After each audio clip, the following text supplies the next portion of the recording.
Catherine, to Ashley's point, quantify what the actual impact is here. For people saying, look, the market bounced back, no tariffs were put into place, Trump got what he wanted, all's well, we'll do this again in 30 days. Is that kind of the reality from an economic perspective? I mean, I don't know what Trump wanted in this situation. Again, he didn't actually get anything. But if he were to put these tariffs in place, they would be very painful for American consumers. Okay, Scott, I mean, this is the total lie. This is public information. He got what he wanted. He got an agreement from our neighbors to do more on the border. That's what he wanted, and he got it. Exactly what they have already been I understand doing. you're the minister of propaganda tonight, but you don't have to be. You could just say, "Hey, all's well that ends well." Here, come on. If you don't know that these countries are committing to do exactly what they have already been doing, either you haven't done your homework or you think the American people are idiots. Because again, they're doing option exactly three. Donald Trump is enforcing what needs to be done at the border, which is more help from our friends. They are our allies, and they are important people, but they need to help us, and they've not been helping us, and now they're going to help us even more. They have been. But the point is that it's also... Ask every family with a fentanyl death how much they've been helping. Scott, can I just ask you? Well, they have done nothing more. Scott, can I ask you, though, like, this playbook is, like, he's got one play on some level. And look at another dingleberry, Quitter Candy Boy. What's up, Quitter? Daddy pulled out that belt, didn't he? Daddy pulled out that belt. He's back home. Oh, he's back home. Oh, we got a president now. Daddy's home. He done pulled out that belt. Look at fake news, CNN, with this headline. Just look. This is why, CNN. This is why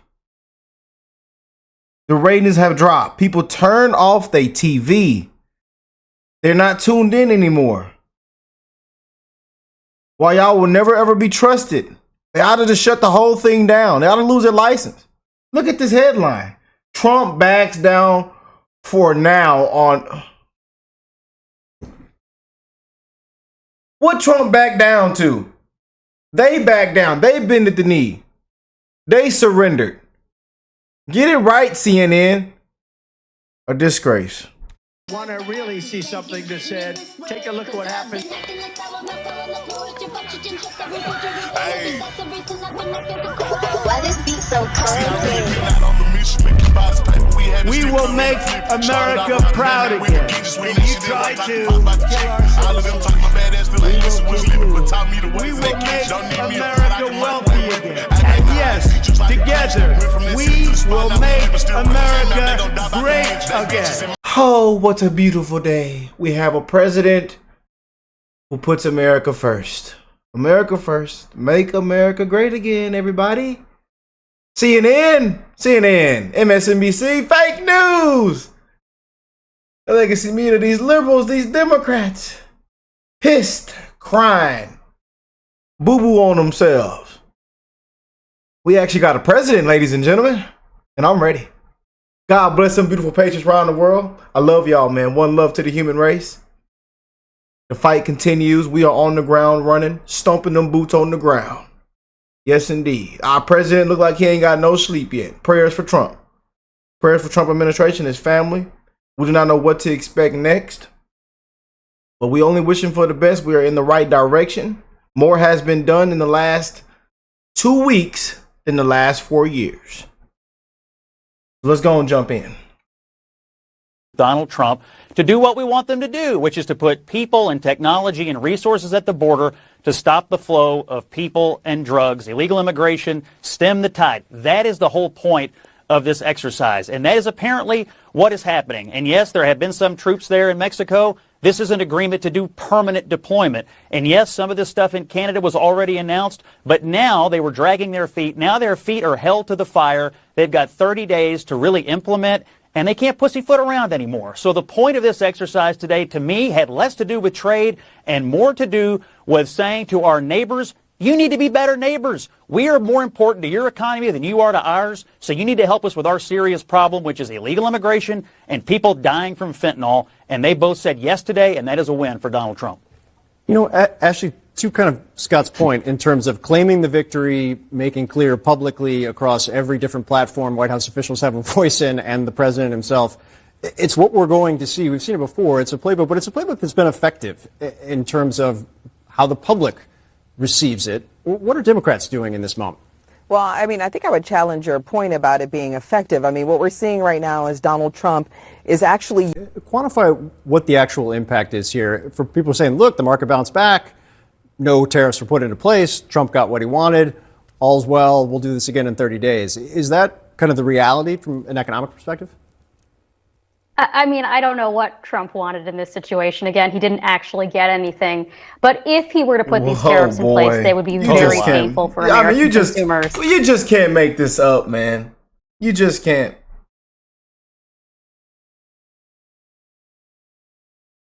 But again, CNN, this is why people turned off the TV.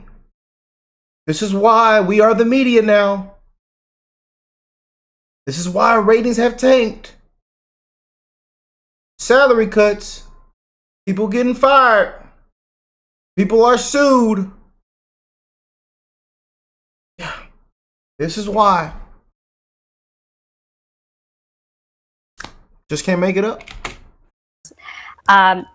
Okay, Scott. I mean, this is the total lie. This is public information. He got what he wanted. He got an agreement from our neighbors to do more on the border. That's what he wanted, and he got it. Exactly what they have. That's why they don't trust. That's why nobody. You have lost the people's trust. Fake news. Communist News Network, the Clinton News Network. This is why you have lost the people's trust. God bless Scott Jennings. I'm surprised he didn't last it this long, y'all. I'm surprised they ain't got him out of there, man. But he's one solid fella. I mean, I understand you're the minister of propaganda tonight, but you don't have to be. You could just say, "Hey, all's well that ends well." Here, come on. If you don't know that these countries are committing to do exactly what they have already been doing, either you haven't done your homework or you think the American people are idiots. Because again, they're doing or option three. Captain, you think the American people are idiots? You think we are idiots, ma'am? And they ought to walk you out. They ought to walk you out. They ought to bang in there and knock down the door and walk you out live on this webcam. I'm just saying, y'all. This woman, I went to school. I study economics. I studied this. They ought to walk this lady out, man. Or option three, Donald Trump is enforcing what needs to be done at the border, which is more help from our friends. They are our allies, and they are important people, but they need to help us, and they've not been helping us, and now they're going to help us even more. Thank you, Scott. But the point is that it's also... Ask every family with a fentanyl death how much they've been helping. Amen. Scott, can I just ask you? Well, they have done nothing more. Scott, can I ask you, though, Christine. Oh, MSNBC. Well, before the why, I guess the breaking news is that Justin Trudeau from Canada just tweeted that there will be a 30-day pause on those Canadian tariffs. So Mexico got a pause earlier today. So this is sort of how this is going to go. The why is the big mystery. I mean, Donald Trump says that the U.S. is taken advantage of. The U.S. is bullied by these much smaller countries like Canada with 37 million people, and that the U.S. can't sell its products all over the world, but we take in everything. So there's just this sense of an aggrieved President Trump. I mean, there are certain. I mean, does Canada bully us? Canada sells us a lot of stuff, and we sell Canada a lot of stuff. It's one of our closest trading partners. I mean, if you look, Trump is basically threatening a trade war with Canada, China, and Mexico, by far the three biggest countries that send us stuff. A lot of stuff, $1.2 trillion of stuff just in the 11 months, the first 11 months of last year. All of those things, if these tariffs go into effect, would cost more money. And we know that it is mostly its importers and its consumers who bear that cost. And look at another dingleberry, Quitter Candy Boy. What's up, Quitter? Daddy pulled out that belt, didn't he? Daddy pulled out that belt. He's back home. Oh, he's back home. Oh, we got a president now. Daddy's home. He done pulled out that belt. Yeah, buddy, they had to haul you off, sir, and walk you out. Together, we've built the most successful economic, military and security partnership the world has ever seen. A relationship that has been the envy of the world. Yes, we've had our differences in the past, but we've always found a way to get past them. As I've said before, if President Trump wants to usher in a new golden age for the United States, the better path is to partner with Canada, not to punish us. Meanwhile, we give them protection, military protection. We don't need them to build our cars. I'd rather see Detroit or South Carolina or any one of our Tennessee, any one of our states build the cars. They could do it very easily. We don't need them for the cars. We don't need them for lumber. We don't need them for anything. We don't need them for energy. We have more energy than they do. We don't need them for That's energy. my president right there. That's our president right there, So baby. I said, Put it why down are on we the doing floor. this? Why are we willing to lose between $100 billion and $200 billion a year? We don't need them. As a state. Sorry, I can't time Taking it off the shelf. Look at that. Oh boy, I tell you. Yeah, so we spoke to some private retailers and folks who sell American booze, and what I would say is this: we're taking action as the government. We're pulling booze off of our shelves, and in the future, people in the private sector aren't going to be able to order booze through the Pass me wholesaler. one of them booze. You better pay But one of we're them not being booze. directive to them. Well, here's the great thing about cutting off American booze: the Canadian stuff is way better. Oh boy. Okay. So What y'all if think your of that? patriotic duty is to What y'all grab think of that, man? 1919 or a Crown Royal, I think most Manitobans think that's a good deal. And when we're talking about the wholesale price, it's a perfect, better substitute, I would say, actually, a better substitute. So yeah, so I think this is something that we're doing to send a message to the U.S. to say we're not going to be pushed around. We're not going to have our sovereignty infringed. Our hope is that British Columbians that like to drink Jack Daniels, they can drink their Jack Daniels. I had a particular experience early on in my drinking career that with Jack Daniels, that it's not my drink of choice. But for those who do like it, I want you to be able to get it. But the reality is that there are jurisdictions in the states that are supporting this trade war against us, that are supporting these tariffs against us. It's not the California wines. Mr. Trump was clear about what he thought about California and LA. But we're trying to send a message to specific decision makers. We're interconnected. We're tied. Decisions that you make about us also affect you. And that's what we're trying to achieve here. I think at the end of the day, when you talk about the bourbon trade, this is a small piece of the overall bourbon trade. But just because the Americans are bigger than us doesn't mean that that's a reason to roll over in a moment like this. We're going to stand strong and take the actions we can. Check this out. Again, these liberals, Democrats, fake news. They cry. They want to cover up and lie about one of the main issues that Trump throws out there. But even they know it's a huge problem.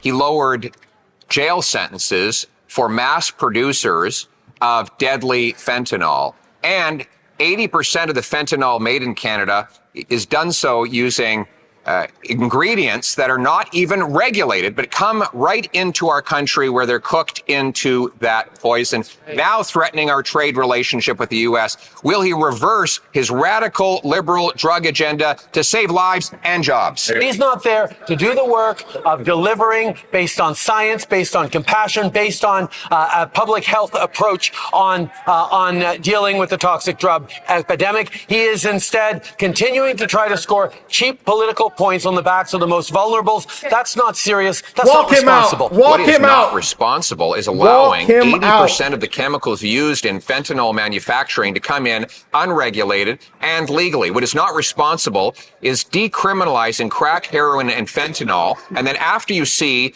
that it leads to a massive increase in deaths, then 2 weeks ago, he, the Bloc, and the NDP all voted in favor of a committee report to decriminalize fentanyl right across the country at a time when Canadians are dying and our border could be closed. Will the Prime Minister confirm that he has reversed himself and now opposes decriminalization of fentanyl? Look, it just don't stop with the fake news. The media is lying. Shortly after this aired, Mexico's president agreed to Trump's terms. You just can't make this up. Roll it. Let's roll it. Well, American consumers will suffer exactly. There will be inflation. But, Molly, let's just put to the side the moral concerns. There are grave moral concerns about what's happening with USAID. But let's just talk strategy for a second on two things. One, or three things. I'll go three things really quickly. One, on shutting down USAID. I mean, we use our USAID, as I said before, to help us with soft power, to help us strategically, to help us chase down Al-Qaeda, to help us get insight and intel on ISIS, on what China's doing on the continent. You look at the FBI, a purge inside of the FBI. Who's cheering that? Al-Qaeda, ISIS, drug gangs, China, Russia, spies that are going to be able to run rampant in the United States because they're looking inward and starting a war there. And finally, on these tariffs, listen, you don't have to be smart in economics to know. This pushes the EU. 25% tariffs. This pushes the EU. This pushes Canada. Pushes Mexico into the arms of China. And say, okay, well, if the United States is going to do this, let's figure out how to deal more with China. So all of these seem to help those who consider the United States an enemy. Well, these are the unintended consequences, right? I mean, part of this was, and that's the thing I think that a lot of us should be the most worried about are the unintended consequences here. Look, the intention here was always to strip down the federal government. They wrote about it in Project 2025 to remove nonpartisan government actors and replace them with loyalists. That was always the play, right? To strip it down to the studs, to do what Elon did with X to the federal government. And that's what we're witnessing in real time. The unintended consequences of it, we don't know yet, and they will likely be far larger than any. Fake news. It never stops with MSNBC, the CNNs, as you can see, never stops. But hey, let me know what y'all think of this, man. You just can't make it up. And we are rocking and rolling. I love y'all, man. One love to the human race. We are on the ground, stomping them boots hard, man. And we are going to hold everybody accountable. We're going to hold President Trump accountable. Some big things are happening. The floor plan has been set, and it's going to be nice and beautiful when we're done. And that's what it's looking like, man. More has been done in the last 2 weeks than the last 4 years. We are off in the right direction. We actually have a president. Ma'am, fake news, CNN, all them crying and whining and boo-booing on themselves, on here lying, can't accept the facts, accept the truth. We actually have a president. And a president that puts America first. All right, I'll catch y'all on the next one. Man, peace and love, family.